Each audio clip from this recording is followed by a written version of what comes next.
64. Glorioso Deus.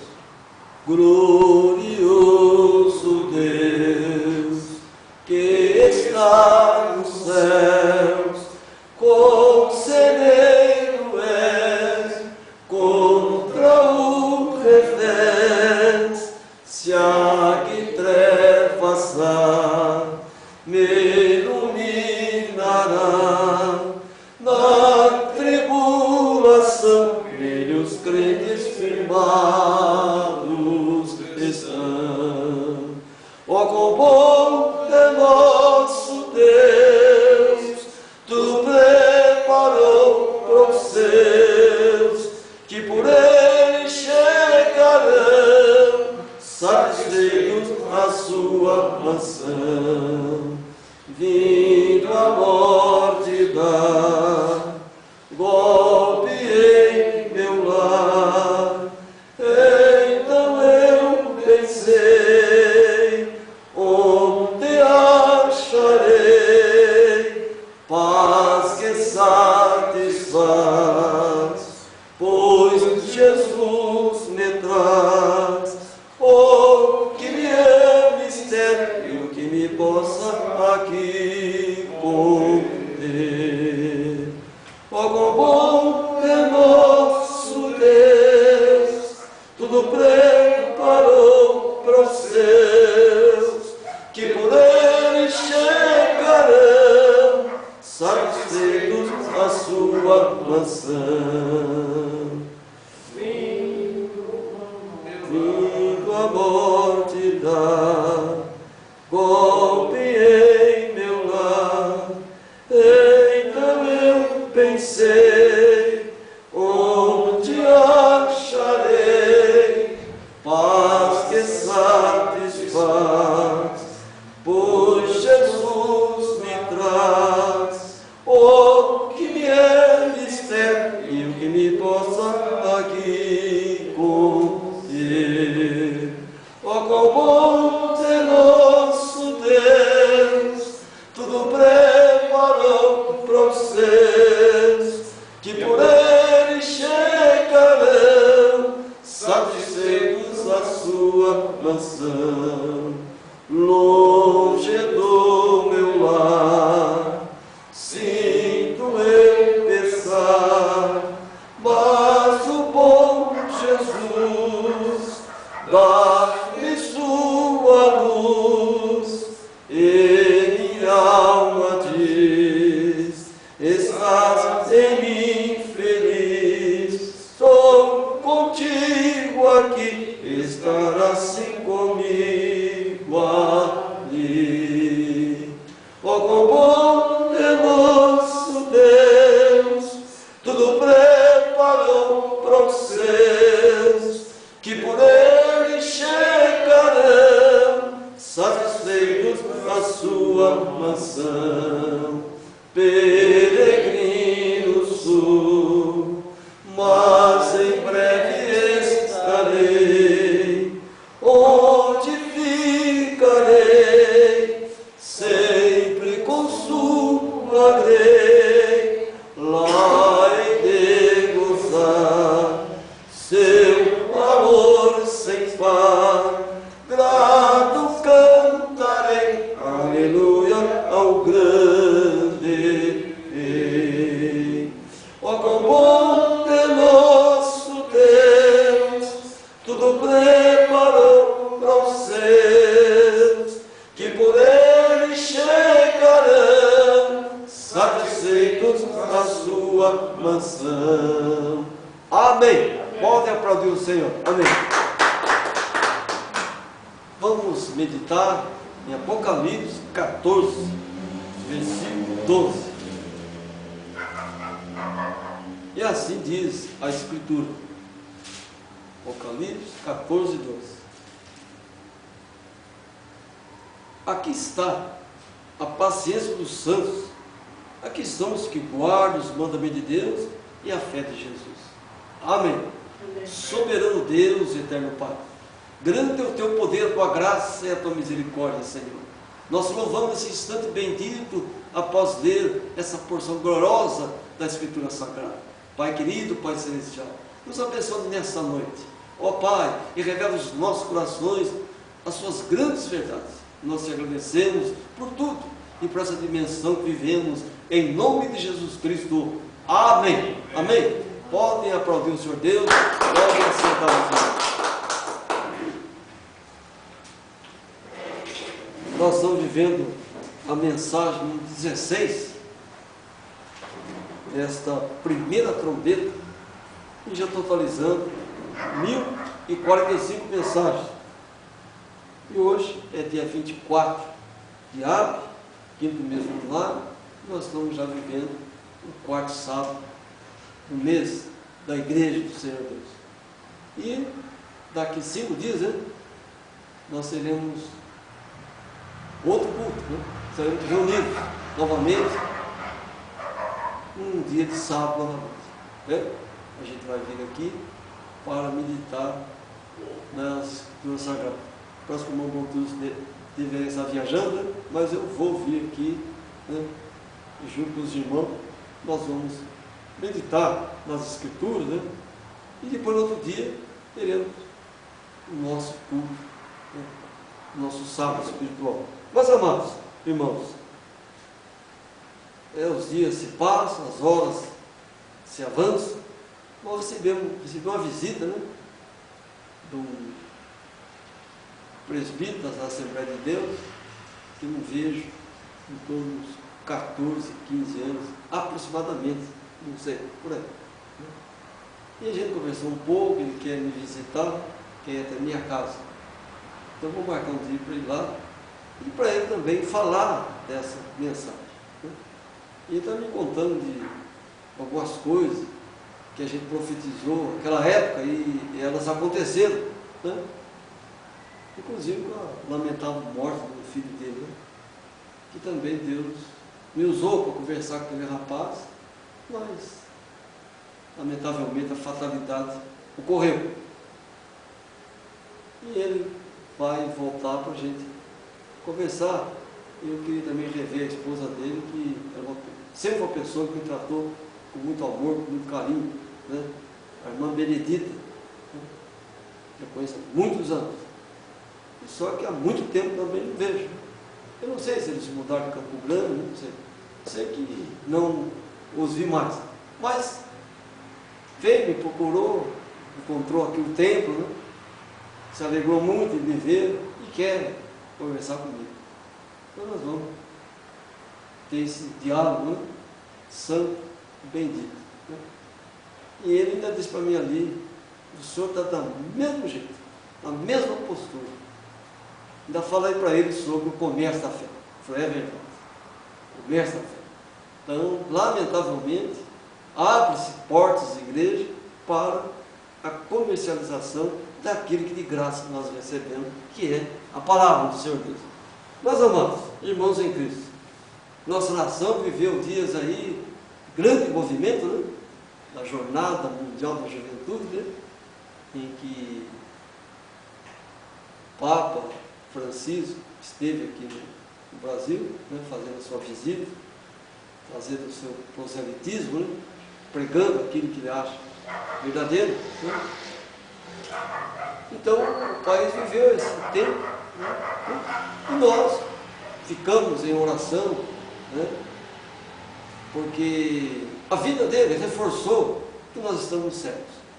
E alguém me perguntou o que eu achei da vinda do Antícristo, né?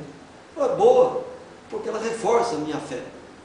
Quanto mais eu vejo as ações do sistema religioso político, mais a minha fé é solidificada. Então é bom, claro que é bom. E vejam que o primeiro país que ele visitou, assim que foi eleito lá para o conclave, lá em Roma, foi o Brasil. Porque é nessa nação que a mensagem está prosseguindo. E não pensem que nós somos desconhecidos para eles, de forma nenhuma, muito pelo contrário, somos bastante conhecidos. E houve até uma época que o seu Jarbas levou algumas mensagens para Roma, e elas estão por lá. Então, amados irmãos em Cristo, mas esse movimento reforçou a nossa fé. Reforçou. Né? Então, ele é um marco importante da fé. Um marco importante da fé. E, por essa razão, então, nós agradecemos a Deus pelo acontecimento. Está entendendo? Não é que nós estamos aplaudindo essa forma de acontecimento. Não, não é disso. Mas ela vem reforçar que nós estamos no caminho certo. E amém. Isso nos dá o quê? Tranquilidade. Amém? Abre mais o nosso entendimento para compreendermos a Escritura. Então, nós estamos hoje diante de uma mensagem muito importante, né? A dimensão da paciência, essa mensagem número 1045, a 16ª dessa primeira trombeta, nesse grande sábado que nós estamos vivendo. Então nós estamos diante de algo fabuloso, né? A dimensão da paciência dos santos. Notem que essa dimensão da paciência dos santos, ela se relaciona com a mensagem dos 3 anjos e com os 144 mil eleitos da igreja judia. Há um entrosamento tremendo nisso. Né? E vem, como disse, reforçar ainda mais nossa fé. Ora, o capítulo 14 de Apocalipse também simboliza a porção dobrada do Espírito, os 3 anjos, proclamando aquele Evangelho glorioso. E as 2 testemunhas proclamando a gloriosa redenção dos 144 mil. Então, meus irmãos em Cristo, então 14 é porção dobrada, né? É a dimensão da paciência e se relaciona também, claro, evidentemente, com a igreja judia e com a igreja gentia.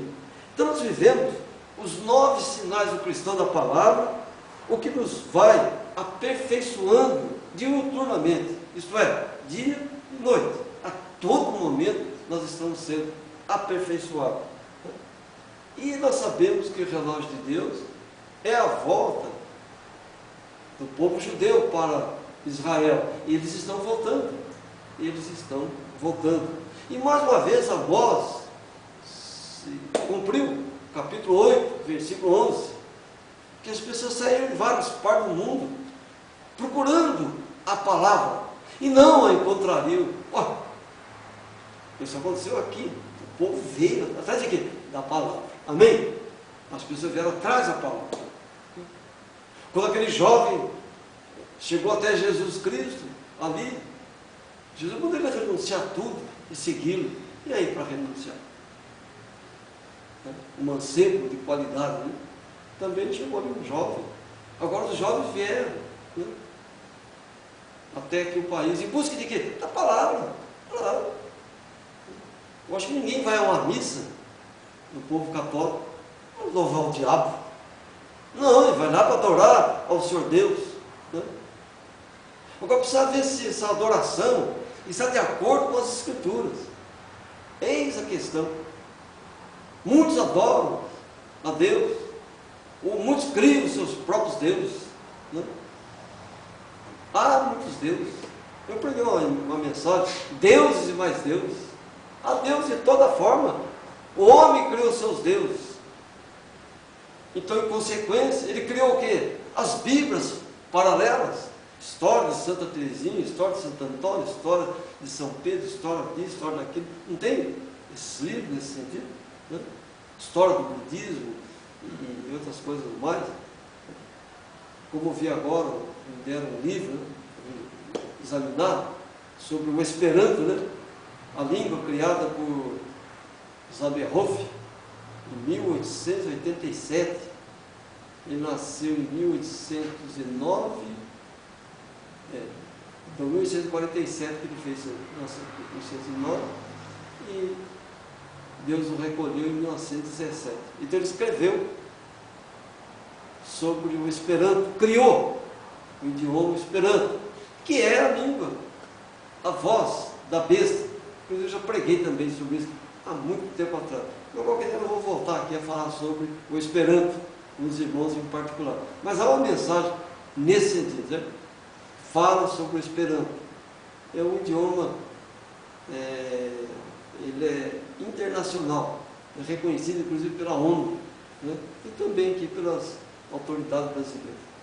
Em 81 parece que os brasileiros, as autoridades brasileiras, acataram também o Esperanto. E ele é o idioma usado no Conselho Mundial da Igreja. Então ele é voz religiosa política.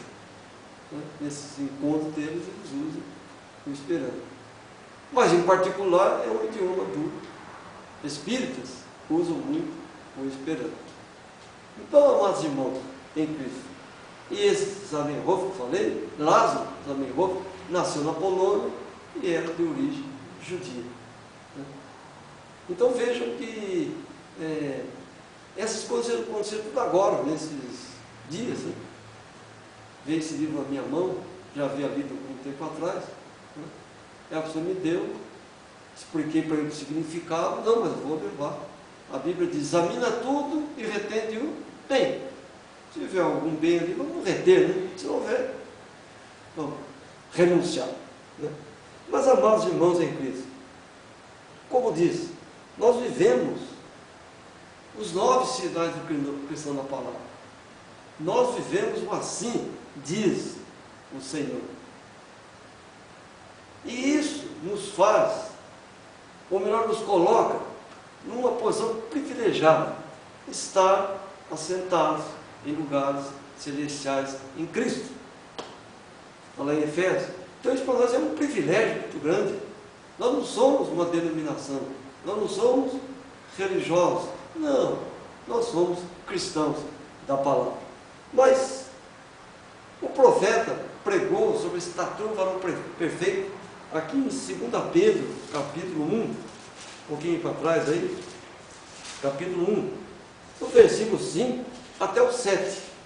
E assim diz: e vós também, pondo nisso mesmo toda diligência, acrescentai à vossa fé a virtude, e a virtude ciência, e a ciência temperança, e a temperança paciência, e a paciência piedade, e a piedade amor fraternal, e ao amor fraternal caridade. Então olhem só,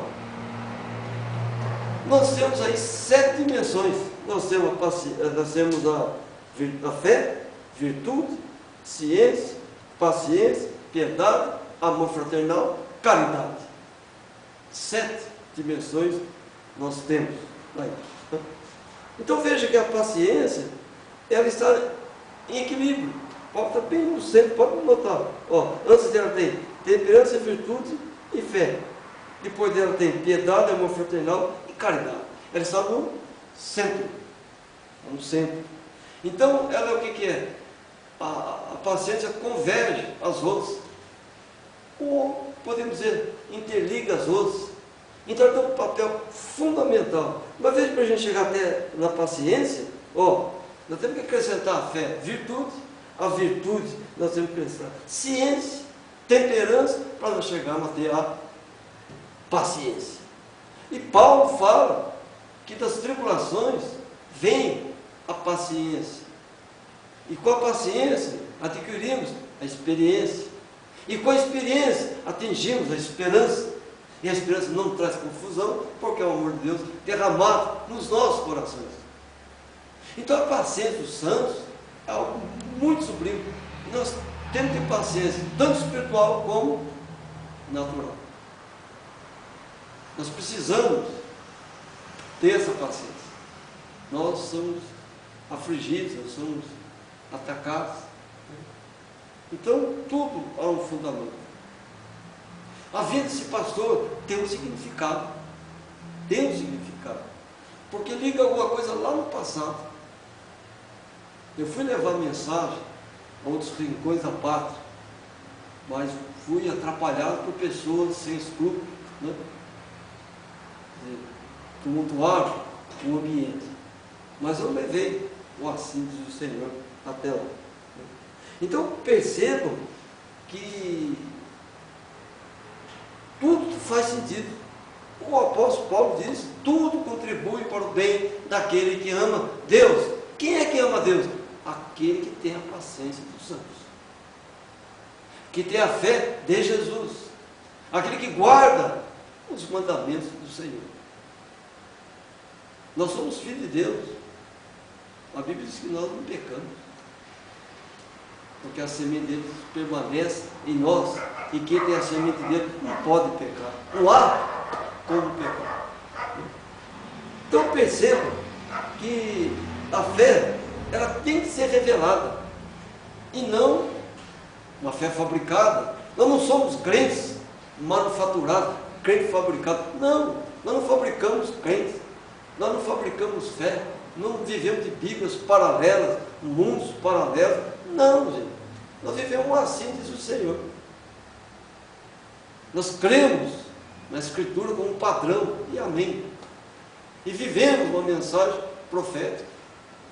Não nos importa conceito humano nenhum. Quem nos julga é o Senhor. Amém? O Senhor que nos julga. Né? Nós cremos, por isso nós entendemos. Né?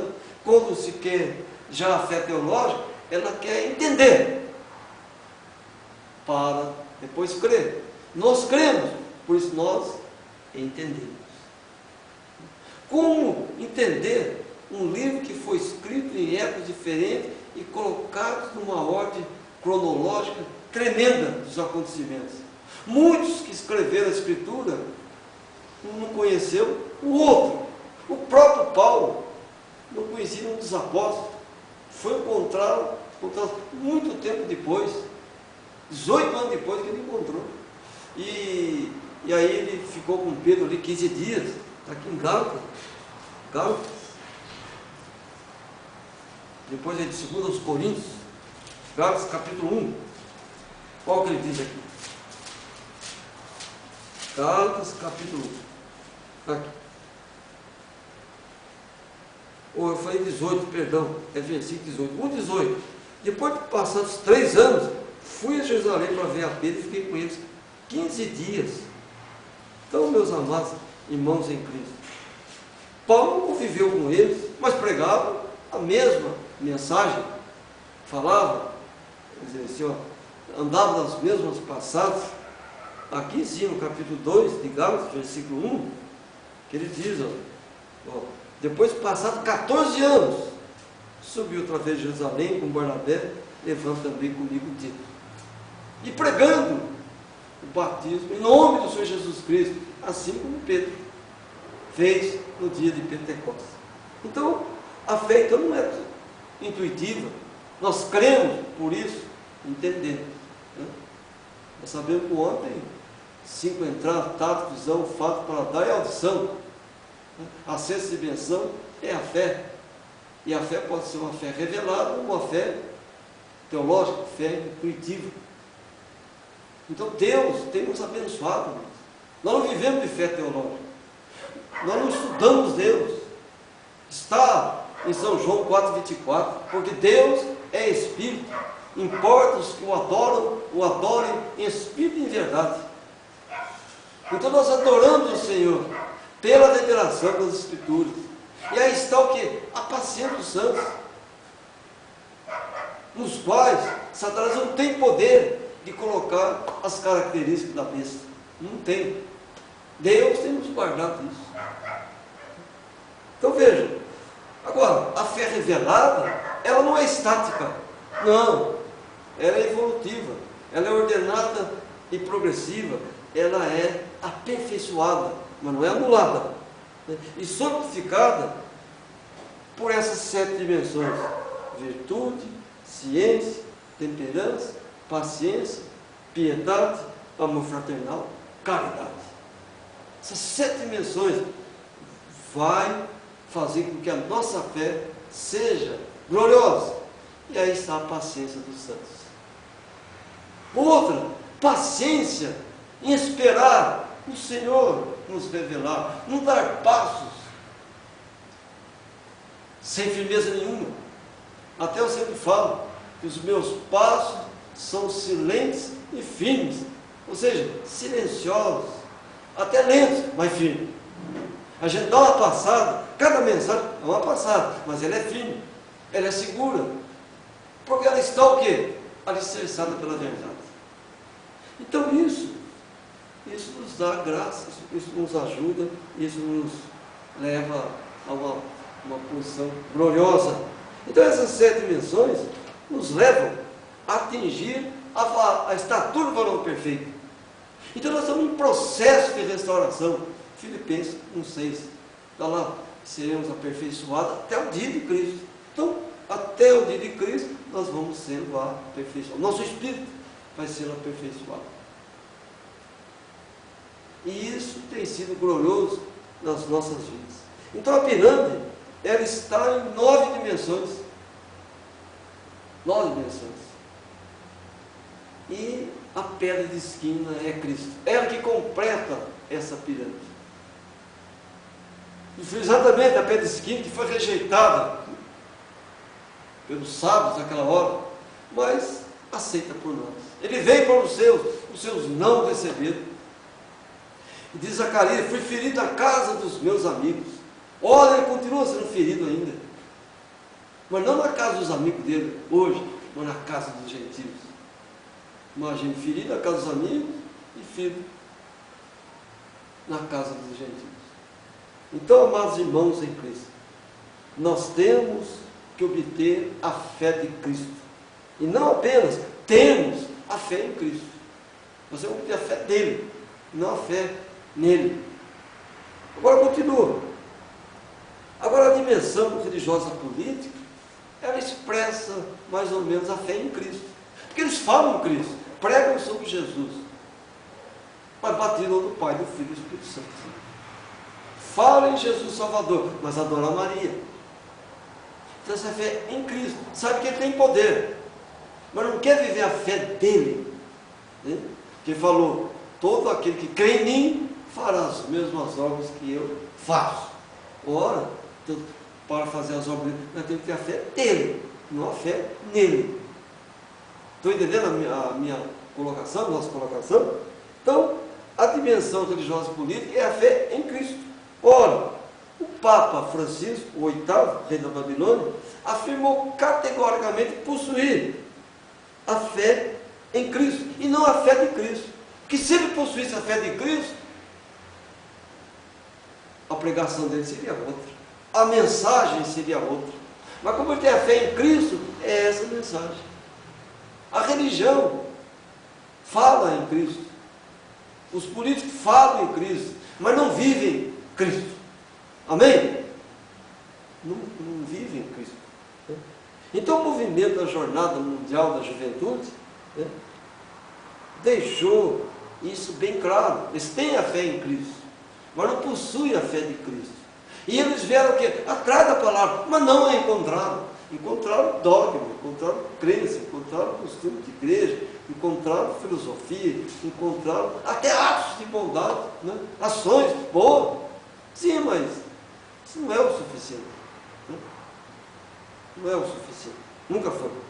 Então agora, com essa dimensão religiosa política está, reforça a nossa fé. Muito mais ainda. Então a vinda do Antícristo aqui no nosso país reforçou que estamos no caminho certo. E um bispo deles declarou que o seu evangelho está em comum acordo com eles, que isso é uma grande coisa. Olha, para nós isso é maravilhoso, claro. O que é o ecumenismo? O grande reforço, um grande sinal que nós estamos certos. Amém? É que reforça a nossa fé.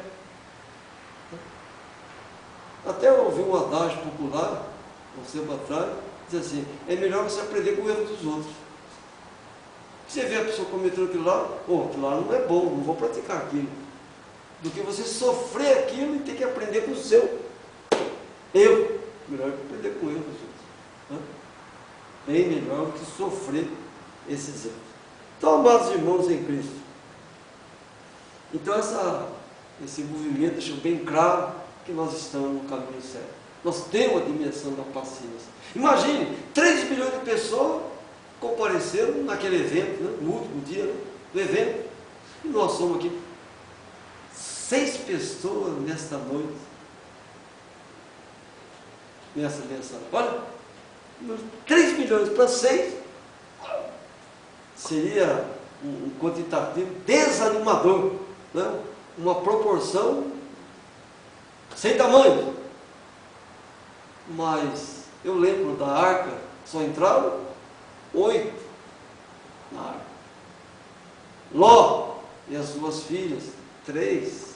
E lá no Calvário, aquelas 2 mulheres e João que chegou depois. Foi assim? Então não é porque a maioria segue algo que aquilo é verdadeiro. Não. Ora dos ídolos Noé. Então nós íamos seguir a multidão. Né? Todo mundo era contra aquilo que Noé falava. Quem sabe o classificado de um visionário qualquer, né? Então quando se prega o assim do Senhor, não se visa lucratividade, não, visa-se viver a graça do Senhor. Amém. Nós somos poucos, verdade, mas uma mensagem gloriosa, uma mensagem bendita, uma mensagem santa e poderosa. Mas vamos então por partes. Olha só aqui em Efésios capítulo 2, versículo 8. 2,8 de Efésios. Olha o que diz: porque pela graça sois salvos, por meio da fé, e isso não vem de vós, é dom de Deus. Olha aí como isso aqui é importante, meus irmãos. Nós não podemos chegar vazio diante de Deus, né?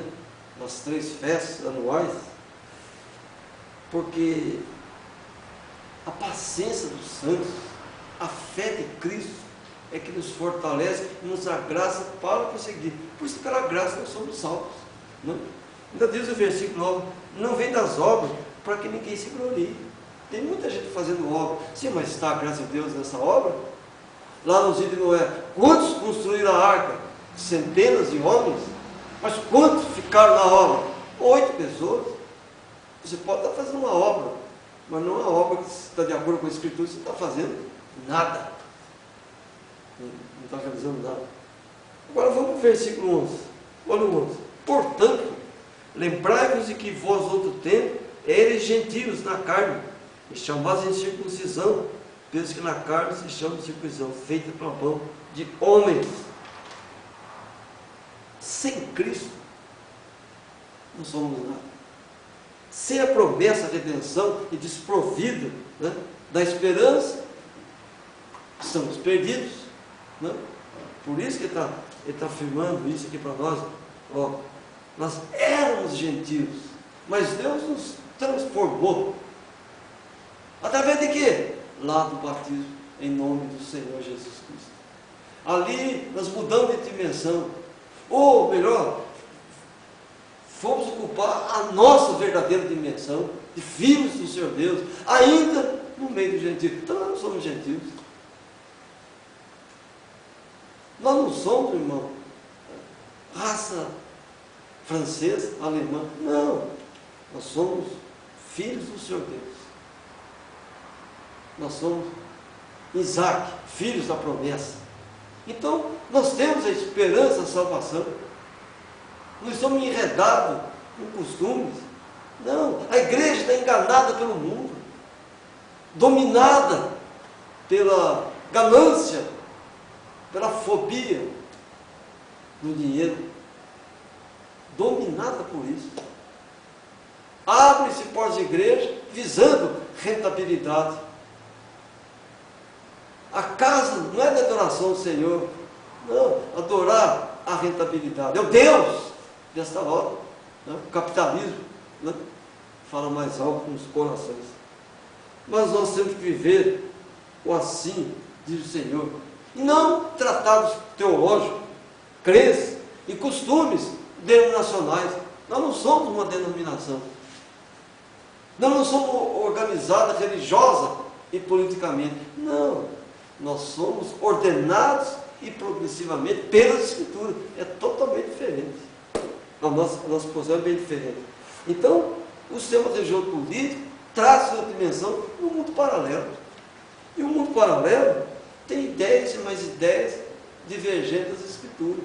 A cada tratado teológico, ele cria uma Bíblia paralela. Ele cria uma forma de fé. E o povo crê nisso. e vai viver aquilo. Mas vamos aqui para 2 Pedro, capítulo 2, versículo 7. Aqui. E livrou o justo Ló, enfadado da vida dissoluta dos homens abomináveis. Ainda diz o 8: porque esse justo, habitando entre eles, afligia todos e a sua alma justa pelo que via, e ouvia sobre as suas obras injustas.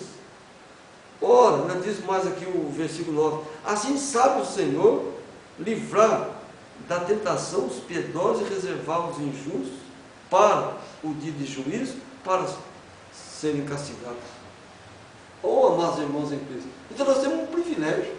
Deus tem nos abençoado, Deus tem nos guardado. Por quê? Enfada essas coisas. É nudez, uma nudez desenfreada, o comércio vergonhoso da fé, os maus testemunhos dos que cristãos se dizem ser, né? Enfim, ações e mais ações diabólicas, violência em todas as partes do mundo, uma descrença total em Deus, atos abomináveis contra o Senhor, cultos a demônios. Isso vai enfadando, mas o Senhor tem nos guardado, Deus tem nos confortado. Podem prestar atenção como quando a gente se reúne aqui no templo para adorar a Deus através de uma mensagem, como a gente sai daqui confortável, não é verdade? Sai com outro ânimo, com outra força, e até deseja nos nossos corações que eles viessem viver essa verdade. Mas ela é dos eleitos, essa verdade é exclusiva dos predestinados por Deus, desde antes a fundação do mundo. Nossos nomes foram escritos no livro da vida antes da fundação do mundo. Não digo que os irmãos vieram no templo, não, ou em algum lugar, não. Nós somos dele desde antes da fundação do mundo. Nós somos predestinados pelo Senhor Deus, né? Ora, meus irmãos em Cristo, na fé em Cristo, todas as ações são válidas. Tudo é válido, né? Tais quais consagrar uma imagem, é válido na fé em Cristo. Mas na fé de Cristo, que viveu assim do Senhor, nós não podemos fazer isso. Não podemos fazer certos tipos de peregrinações. Não. Não devemos colocar uma imagem no andor e sair carregando e adorando aquilo, ou abençoando uma estatueta qualquer. Não, gente. Mas essa fé em Cristo. A fé de Cristo, ela é genuína. Ela é de acordo com as Escrituras. E a Escritura nos orienta que não devemos agir assim. Então precisa ter uma paciência dos santos, né? Se os irmãos lerem lá Apocalipse 14, 11, ajuda a gente ter entendimento também sobre isso. Ó, e o fumo do seu tormento sopra todo sempre, e não tem repouso, nem de dia, nem de noite, os que adoram a besta e a sua imagem, e aquele que recebe o sinal do seu nome. Deus nos livrou desse sistema religioso político. Deus nos colocou no lugar celestial, nos assentou ali. Então, Deus tem nos guardado. Não porque somos melhores, não, porque Deus achou graça em nós. E essa que é a resposta certa, né? Agora, na dimensão da fé em Cristo, nós temos que viver uma mensagem escriturística. Amós 3,7, certamente o Senhor Jeová não fará coisa alguma, sem antes ter anunciado os seus segredos aos seus servos profetas. E Apocalipse 17 fala: mas nos dias da voz do sétimo anjo, quando tocar a sua trombeta, os segredos de Deus serão descortinados, como anunciou aos profetas. Nós estamos vivendo essa dimensão. Nós vivemos uma mensagem profética. Por essa razão, Deus tem aberto o nosso entendimento para compreendermos a hora que nós estamos vivendo. Mas que esse movimento reforçou a nossa fé, eu não tenho dúvida nenhuma. E são maldosos, esses jovens que vieram aqui para o Brasil, eu não creio que não. Mas a fé deles não está enquadrada nas Escrituras. Mas como uma fé religiosa política, excelente. Nossa, maravilhosa. Sim, mas isso não nos leva para a glória. Porque a fé religiosa política, ela nega as Escrituras. Ela rejeita ao Deus verdadeiro e poderoso. Ó, que diz Efésios 4, 5? só Senhor, uma só fé, um só batismo. Está lá em Efésios, para conferir. 4, versículo 5. Não há lugar para dogma, crença e costume de igreja nenhuma. Não, nós não queremos isso. Nós queremos viver assim do Senhor. Então nós temos a graça de possuir os dons de Cristo. Isso é muito valioso, isso é muito glorioso, o qual foi alcançado lá naquele dia do batismo. Quando Pedro, né, usado por Deus, nos trouxe essa revelação. Quando ele falou: arrependei-vos cada um de vós, seja batizado em nome de Jesus Cristo, para perdão dos pecados, e recebereis o dom do Espírito Santo. Ora, e São João 12 confirma. Que dom é esse? Sermos chamados filhos de Deus. É estar na dimensão de lugares celestiais em Cristo. Então, meus amados irmãos em Cristo, então nós temos a graça de possuir os dons, né? Sim, porque Deus nos reconheceu como filhos, por adoção, através da dimensão chamada Jesus. Então o que é Jesus? O vestido carnal que abrigou Cristo de Deus para nos remir de toda a violência do inferno. Oséias 13, 14. Então certamente nós somos eleitos desde a fundação do mundo. Está aqui em Efésios, capítulo, aqui em Efésios, um pouquinho aqui para trás. Aqui. Efésios. Aqui. Capítulo 4, versículo 5. O irmão vai encontrar. Efésios 4, 5. Então, assim, eu digo que é um privilégio de poucos, né? Poucos têm esse privilégio que nós temos. 4, 5 de Efésios. Aqui. Aqui. Um só Senhor, uma só fé, um só batismo, um só Deus e Pai de todos, o qual é sobre todos e por todos e com todos. Mas a graça foi dada a cada um de nós segundo a medida do dom de Cristo. Aleluia! Então o que é isso aí? Eleição. Somos eleitos. Satanás foi um ser que se rebelou nos céus contra o Senhor Deus e perdeu a primazia da eleição, perdeu a primazia bendita de ser eleito do Senhor Deus, né? Agora, 1 João, ele vem reforçar tudo isso, ó. 1 João capítulo 3, versículo 9. Vamos ler do 8 até o 9. Quem comete o pecado é do diabo, porque o diabo peca desde o princípio. Para isso o Filho de Deus se manifestou, para desfazer as obras do diabo. Qualquer que é nascido de Deus não comete pecado, porque a sua semente permanece nele, não pode pecar, porque é nascido de Deus. E continua no texto: nisso manifestam os filhos de Deus e os filhos do diabo. Qualquer que não pratica a justiça e não ama seu irmão, não é de Deus. Aleluia! Ora, como isso é sublime, como isso é importante para nós, né? São duas dimensões, filho de Deus e filhos do diabo. Ora, como isso é fantástico, e os dois adoram, os dois prestam adoração, tanto filho de Deus como filho do diabo. Não há culto a demônios, há culto a Deus. Não aos anjos de Satã, aos anjos de Deus. Aos homens de Deus, os homens do diabo, mulher de Deus, mulheres do diabo. São duas dimensões. Ou nós somos de Deus, ou não somos. Ou vivemos assim, Senhor, ou não vivemos. Se Deus é Deus, vamos servir a Deus. Mas se é Baal, sirva a Baal. Foi assim que o profeta falou: até quando cocheareis entre dois pensamentos? Ou serve a Deus ou não serve. Não existe meio termo, né? Não existe. Então são duas dimensões. E isso é muito fantástico, né? Então nós somos predestinados a adorar o Senhor Deus, e existe os predestinados a adorar a Satanás, e vai fazer com muita propriedade.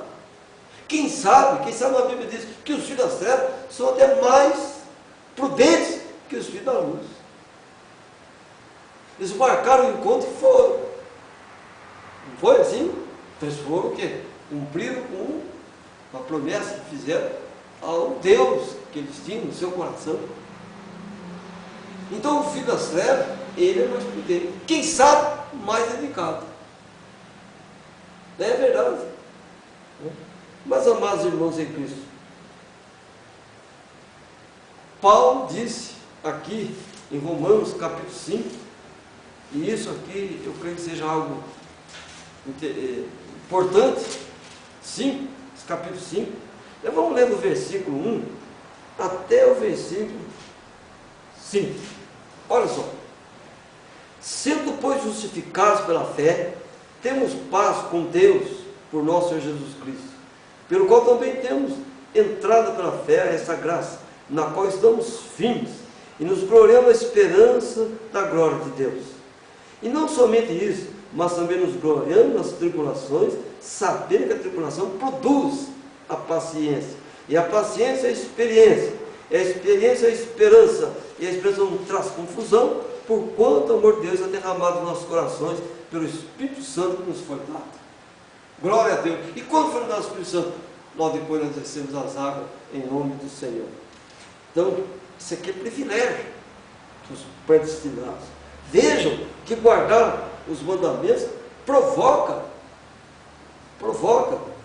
entrarmos na dimensão de muitas tribulações, com a família própria nossa, né?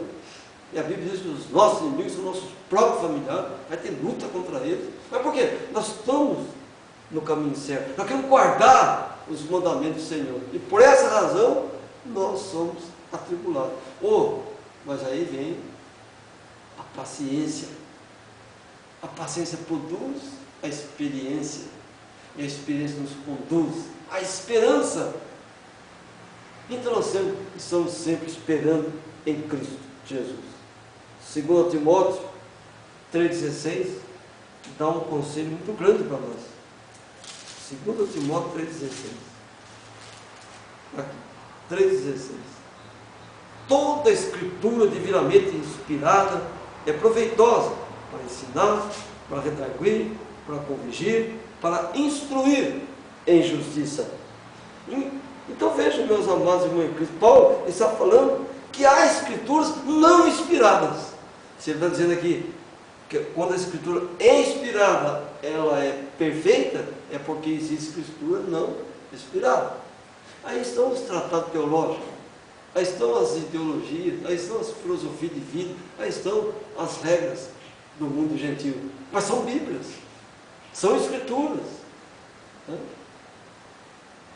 Eu estava lendo um artigo de jurisprudência e alguém escreveu um livro e deu um conceito tal.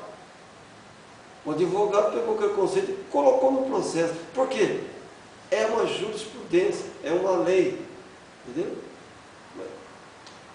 Então, o que significa isso? Que também espiritualmente existem leis paralelas à Escritura e que ordena a pessoa a agir de certa maneira. Por isso que Paulo falou, 16, toda Escritura divinamente inspirada é proveitosa para ensinar. Se ela não é divinamente inspirada, ela não vai ter proveito nenhum, a não ser para a dimensão do mundo religioso, político. Agora, meus irmãos, o profeta Paulo, ele foi contundente nas suas declarações através do Espírito Santo. Ele não abriu mão da santidade. Não. Aqui em Gálatas capítulo 1, versículo 11, Paulo, usado pelo Espírito de Deus, ele fala, 1:11, ele diz assim: mas faça saber, irmãos, que o evangelho que me anunciado não é segundo os homens. Então existe um evangelho de acordo com o que o homem quer. Concorda? Aqui está dizendo que há um outro evangelho segundo os homens, e há um evangelho segundo Deus. Nós temos muito isso aí. Não tem a doutrina do Espiritismo? Não tem a doutrina do budismo? Não tem diversas doutrinas? Tem diversas doutrinas. É o que ele está falando aqui, ó. 11. Mas faça saber, irmãos, que o evangelho por mim anunciado não é segundo as doutrinas que não foram inspiradas por Deus. É isso que ele está falando. E tem muito disso. Às vezes um livro teológico derruba a fé da pessoa. Nós não podemos se alimentar dessas coisas. Se é maná que não vai causar progresso espiritual nenhum. Pelo contrário, pode ser uma grande pedra de tropeço. Ora, o que diz o Salmo 119? Salmo 119, 105. Lâmpada para os meus pés. Como é que é? Lâmpada para os meus pés é a tua palavra. Não é assim? Ora, meus irmãos, que coisa bendita. Então, a mensagem profética do tempo do fim é a volta à originalidade da palavra. Se nós estamos voltando, estamos caminhando. E nós precisamos de uma lâmpada para os nossos pés, que é a verdadeira palavra, a escritura divinamente inspirada, e não a escritura paralela. Não, de forma nenhuma. Né? Então, nós temos a luz para guiar cada um de nós nos caminhos santos no seu Deus. Agora, vamos para Ezequiel. Ezequiel é um livro muito interessante, muito glorioso. Lá no seu capítulo 33, versículo 15, ele diz: restituindo esse ímpio, penhor, pagando furtado, andando no estatuto da vida, e não praticando iniquidade, certamente viverá e não morrerá. Amados irmãos em Cristo, vamos comparar isso que Ezequiel falou pelo Espírito com 1 Pedro 1,15. 1 Pedro 1,15. Ah, perto de Apocalipse, né? 1 Pedro 1,15. 1 Pedro 1,15. Está cheio. 1 Pedro 1,15. Olha o que diz. Mas como é santo aquele que nos chamou, sede vós também santos em toda a vossa maneira de viver. Ora, não está concordando com Ezequiel?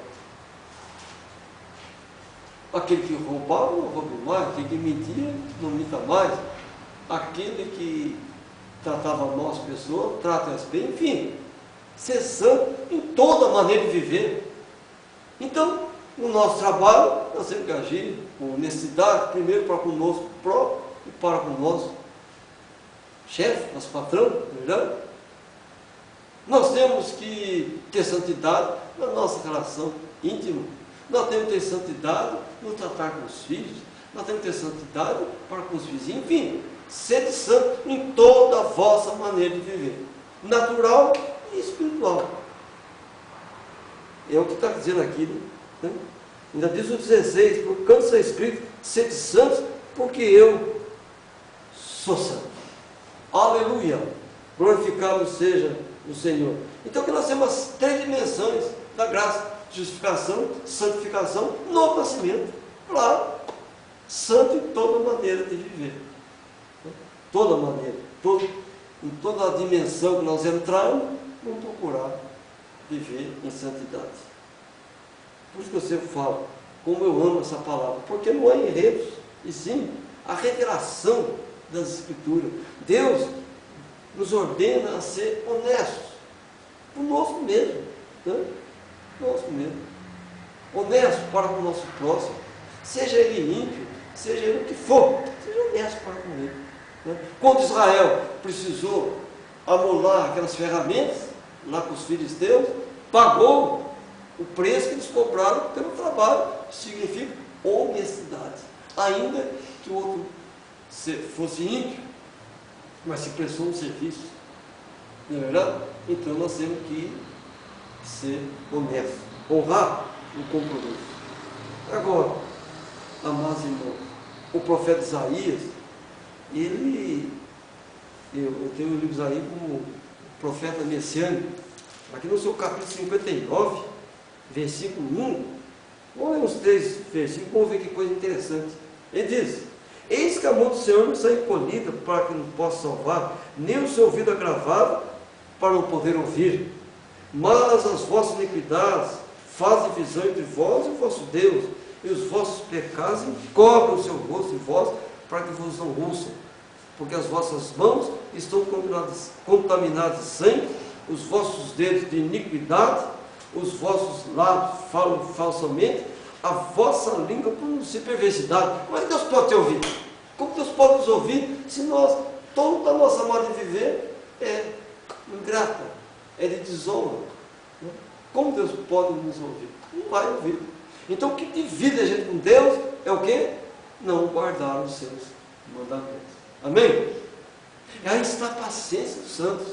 Quando a gente guarda o mandamento, não há impedimento para ouvir o que nós estamos querendo. Muitas vezes já aconteceu, as pessoas viram para orar por ela, ou na minha casa, quando eu vou por ela, orar por ela, Deus não vai ouvir minha oração. Por quê? Ela precisa consertar o outro. Isso está lá em Tiago capítulo 5. Né? Está alguém de vós doente, chama os presbíteros, unja com azeite. A oração da fé curará o doente. E se houver cometido pecado, serão perdoados. Mas diz, confessai uns aos outros as vossas culpas e oreis uns pelos outros para que sareis. Ora, se não houver confissão, não pode haver o quê? Cura. Não pode haver libertação. Às vezes nós estamos querendo algo, não conseguimos, porque precisamos confessar diante de Deus. Uma falha nossa, um erro nosso, para Deus abrir um caminho. Está lá em Tiago, aqui, acabamos de ler aqui, ó, aqui no versículo 2, ó, divisão entre vós e Deus. Qual a divisão entre nós e Deus? Não viver os mandamentos, guardar os mandamentos. Então como é que é o mundo religioso? Completamente longe de Deus. Amém? E assim seja, né? É amém mesmo. Que continue. Isso reforça que nós estamos no caminho certo. Então, o Senhor está pronto a salvar seus filhos. Então nós temos que voltar à origem da palavra, né? Isto é, que a gente vem da eternidade, que é a palavra, e volta para a eternidade, que é a palavra. Você viu assim o Senhor? Vamos sofrer aflições? Vamos, mas vai gerar paciência, como diz Paulo. E a paciência vai produzir experiência. E com a experiência, nós não vamos perder nunca a esperança. Amém? Que a experiência com Deus, ela vai nos dando força para prosseguir. É verdade. E a cada distância de um sábado, que a gente completa a distância de um sábado, nós temos outra graça. Sabemos que Deus vai nos reunir e vai continuar abrindo nosso entendimento para compreendermos as Escrituras e a hora que nós estamos vivendo. Mas Daniel, grande profeta Daniel, juiz de Deus, ele fala algo aqui, meus irmãos, em Daniel 9, versículo 9, que serve de alento para todos nós, de orientação espiritual para todos nós. Daniel 9, versículo 9. Aqui. Ao Senhor nosso Deus pertence a misericórdia e o perdão, pois nos rebelamos contra Ele. E não obedecemos a voz do Senhor nosso Deus para andar nas suas leis, que nos deu pela mão dos seus servos, os profetas. Nós temos na mão aqui a Bíblia. Ela é a Escritura para o rapto. E viver o que está aqui é a Escritura do rapto. Nós precisamos ter a Escritura do rapto. Nós temos que viver o assim do Senhor. O mundo religioso nada nos oferece. Não. Acabamos de ver aqui no Brasil 7 dias infrutíferos, que nenhum daqueles dias foi dedicado ao Senhor Deus. Então, como Deus pode ouvir aquelas petições se entre Deus e eles está o pecado? O que é pecado? Iniquidade. O que é iniquidade? Descrer das Escrituras.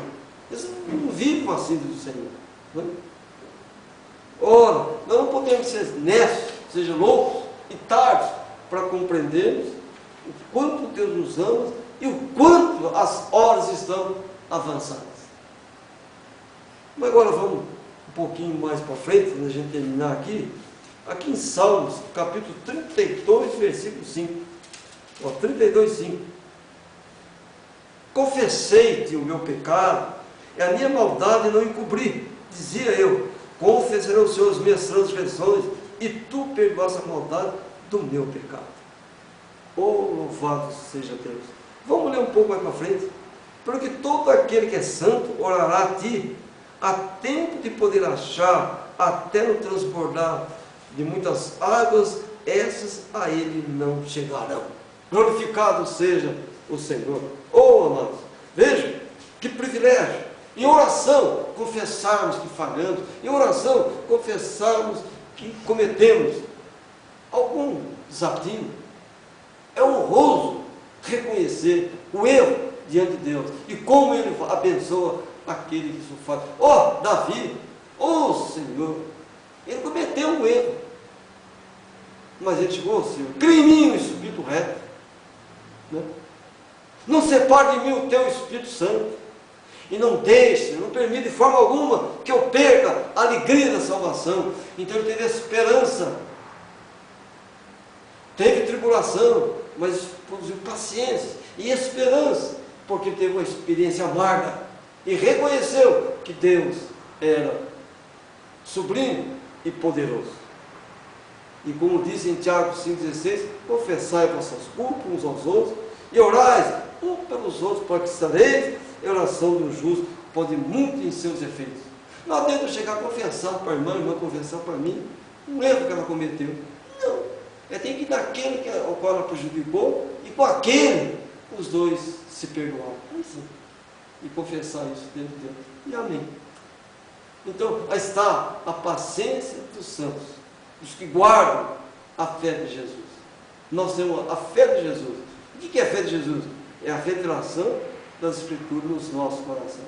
Então, amados, nós estamos caminhando a passos firmes, como diz, silentes, silenciosos, mas vivendo uma verdade escriturística.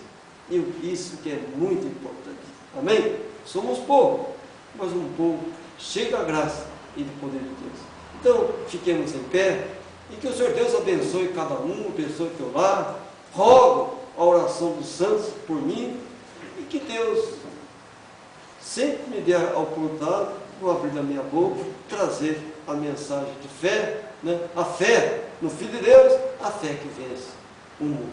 Amém? Deus abençoe e assente-se, por favor, e logo em seguida estaremos encerrando esse culto. Eu fico aqui à disposição dos irmãos para quaisquer perguntas. Assente-se, por favor.